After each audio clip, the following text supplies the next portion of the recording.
বিভাগীয় শহর ময়মনসিংহে জনসংখ্যার চাপ বাড়ছে, কিন্তু এই বর্ধিত জনসংখ্যার জন্য বাড়েনি শহরের প্রধান সড়কগুলো। এর মধ্যে শহরের ভেতর দিয়ে যাওয়া রেল লাইন যেন আরেক বড় বিপত্তি। রেল ক্রসিংগুলোতে ট্রেন চলাচলের সময় থমকে যায় পুরো শহরের গতি। এই দুর্ভোগ থেকে মুক্তি পেতে দীর্ঘদিন ধরে রেল লাইন সরানোর দাবি জানাচ্ছেন নগরবাসী। ২০০ বছরের পুরনো এই শহরে এখন মানুষের সংখ্যা বেড়েছে কয়েক গুণ। সকাল থেকে রাত পর্যন্ত কর্মক্ষেত্রে ছুটে চলা মানুষের নিত্যদিনের সঙ্গী যানজট আর দুর্ভোগ। শহরের মাঝখান দিয়ে চলে গেছে রেল লাইন, যা এই দুর্ভোগকে আরো কয়েক গুণ বাড়িয়ে দিয়েছে। ময়মনসিংহ বিশ্বের মাঝে নবম দৃঢ় যানজট শহর হিসেবে পরিচিত। এটা শুধু বাংলাদেশ না, বিশ্বের মাঝে সে দৃঢ়গতির নগরী হিসেবে পরিচিতি পাইছে। এটার অন্যতম কারণ শহরের ভিতর দিয়ে 10টি রেল ক্রসিং থাকার কারণে। আপনি শহরের মূল বিপণী স্থানগুলিতে যাবেন, একটা রেল ক্রসিং পার হইতে হবে। আপনি বাচ্চাকে নিয়ে স্কুলে যাবেন, এইখানে রেল ক্রসিং আপনাকে এই ট্রেনের যে রেল আসতেছে ওইটার আপনাকে সিগনালে পড়ে থাকতে হবে। এভাবে আমাদের ময়মনসিংহের বাসীর এই রেল ক্রসিংয়ের কারণে জীবনযাত্রা প্রায় স্থবির হয়ে গেছে। যতই রাস্তা বড় করুক কোনোদিন কাজ হবে না। এই লাইন অন্য পাশে যাইতে হবে, যেখানে 2 মাইল কি 5 মাইল দূরে দূরে যায়, তাহলে যানজট হবে। রাস্তা যত বড় করেও কাম হবে না। আমি এনে 40 বছর ধরে দোয়ানদারি করি, আমি দেখতেছি অনেক যানজট। প্রতিদিন গড়ে 27 থেকে 40 বার ট্রেন চলাচল করে কেওয়াটখালী থেকে ঘুমটি পর্যন্ত 10টি রেল ক্রসিং দিয়ে। প্রতিবার ট্রেন পার হতে গেট বন্ধ থাকে কয়েক মিনিট, আর এই কয়েক মিনিটে সৃষ্টি হয় এক বিশাল যানজট, যা ছাড়তে সময় লাগে 1 ঘন্টারও বেশি। শহরের ভিতরে অনেক স্কুল কলেজ আছে।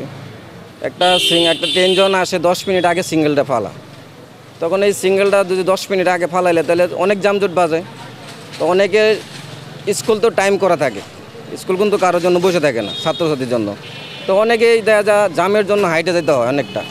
বৃষ্টি বাদল পড়লে অনেক জাম লাগে। আমি মনে করি যে দেশের সরকারকে যদি ভালো উদ্যোগ নেয়, যে ময়মনসিংহ শহরটাতে যদি রেল লাইনকে জাম থেকে সরাতে তাহলে শহরের বাইরে সাইডে কোনো জায়গা নেওয়ার জন্য।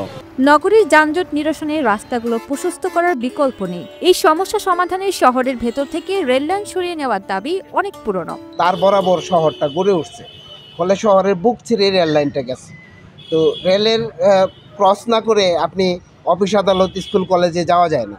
প্রতিদিন মানুষকে 2 বার 5 বার করে এই রেলটা ক্রস করতে হয়, এবং রাস্তাগুলো খুবই চিকন।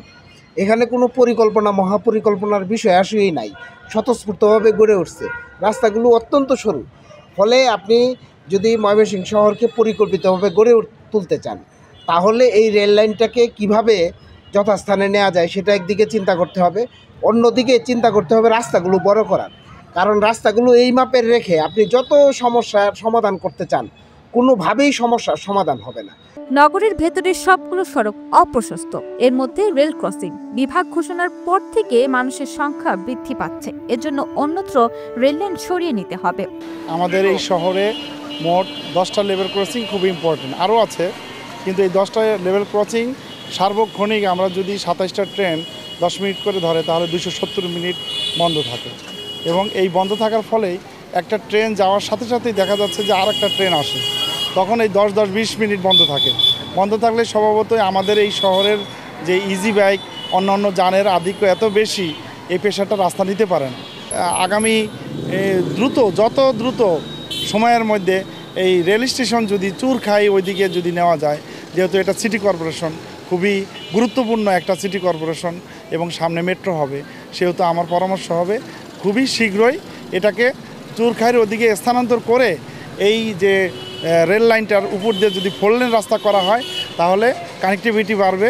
শহরের বাইরে রেল লাইন সরিয়ে নেওয়ার দাবি যখন ক্রমশ জোরালো হচ্ছে, তখন সংশ্লিষ্ট কর্তৃপক্ষ এর সমাধানে কী ব্যবস্থা নেয় সেটাই এখন দেখার বিষয়।